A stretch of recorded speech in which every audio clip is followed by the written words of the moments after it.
All right, so it's another day. This has been kind of a week-long process. I'm hoping today to get it finished up though.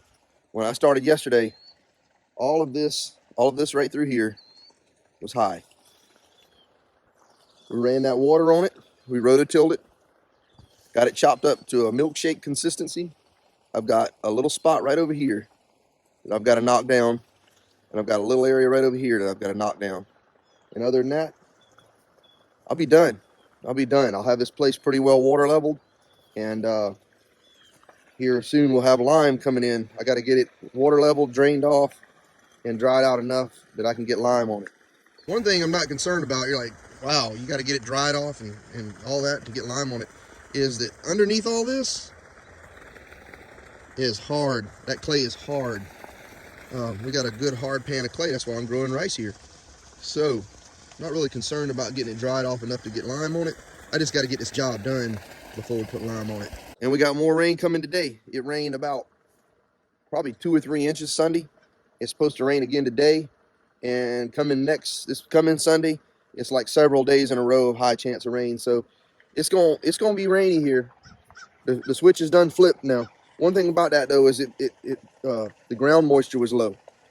We ain't been getting much good heavy soaking rains in a long time, and I don't know what the deal is, but it's been a while since we got a good soaking rain. It's been like a real quick splash and dash and then done, and that's not enough to get the ground saturated. And but what this does though, it's all part of the cycle of nature. It's the way God intended it. You know, it rains and we get the soil moisture up during the winter. So when springtime comes and the farmers put that seed in the ground, there's good soil moisture for germination. They're not behind the game in getting the soil moist. We're already ahead of the game. So it's good to get these rains in the wintertime. At least that's the way it's supposed to work.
That's a wrap.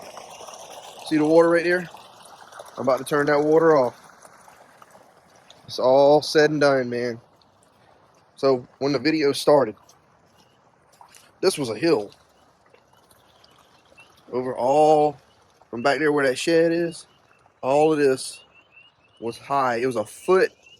It was as much as 1.7 feet higher than the rest of the field. Usually water leveling is what you do to put the finishing touches on it. That's not what you do to move a dry hill. So let me tell you why you usually don't resort to using the water when you're having to move a lot of soil. So like what happens is you've got all this water out here, you got this high hill, well, it's still dry. The water is not having any effect on it. You got to keep moving soil out here and basically dumping it into water. Once you get it down to a certain point, then it'll get saturated. You run the rototiller through it, it softens it up, it makes it where you can move it easier. And then once you start getting to the point where you're getting some water moving into the soil and saturating the soil to the point that it gets soupy. Normally you would do that when you just have like a little spot, like a little 2-inch, a little spot out here that's like 2 inches. You get a little spot that's got like, an inch or two higher. You can see the water is perfectly flat. Water's the ultimate leveler. And then you got like an inch or two sticking up above it, just a little hill here or there. You run through there with a rototiller and it just turns it into a milkshake and it flattens all out like a pancake. But when you've got a hill, when you've got a large area with a hill, you basically got to just keep moving soil until you get to the point where you can turn it into a milkshake. it takes a while. It's not the best way to do it, because what ends up happening is you have to drag that milkshaky like consistency soil. You have to drag it. You still got to drag it. The only thing the water does is the wave action of the water moving forward. It helps move more soil. You move soil faster. But normally I would use water leveling just to put the finishing touches on it. Why in the world are you doing all this leveling if you're just going to plant vegetables this year and you're planting rice next year? Why not just do it right before you plant rice? Well, the thing is, I don't want to have to do all that work when it's time to do rice. See, what I'm going to do is I'm going to plant the rice in here, and then once the rice gets up, I'm going to put crawfish in. Also, the main reason why I went ahead and did this is because I'm having lime put down. And because I'm having lime put down, I don't want to have to scrape the soil again, because if I scrape off enough, I'll get down to where I'm back into where the soil starts turning acidic again. So I don't want to do that. I don't want to scrape the rich soil off the top with all that lime in it that I'm paying for to have put down this year. I'm having lime put down because while my pH was pretty good, when I scraped over here, I exposed a lot of red clay, and that red clay is acidic. The soil that's over here was really good. This pH was almost 7. The soil over here was 5.5. So 7, 5.5. I'm having lime put down.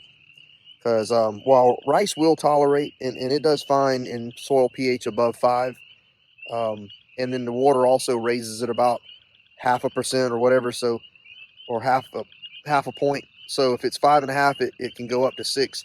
If it's at 5, it'll be up to 5.5. I'm not putting water on this.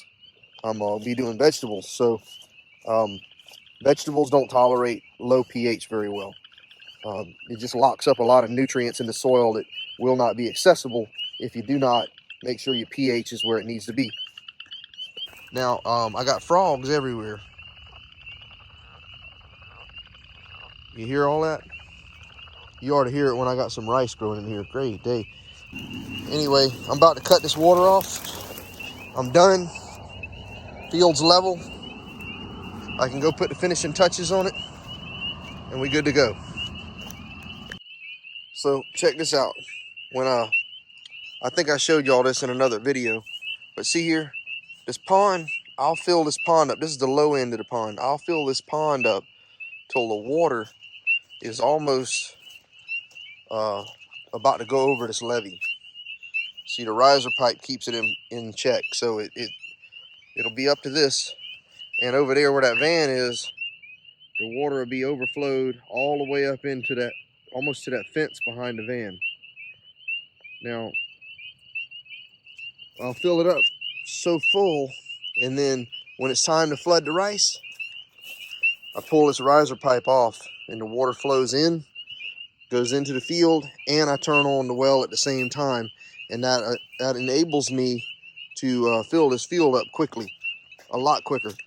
And also, the water will go down to a certain point, and once it gets down to a certain point, it won't go any further. I'll throw a pump line in over here, turn it on, pump the water over into the field, and get this pond back to normal level. And I'll be putting that water in that field. So I've devised a way to get water in the field quickly. Springtime's right around the corner. Time to get planted.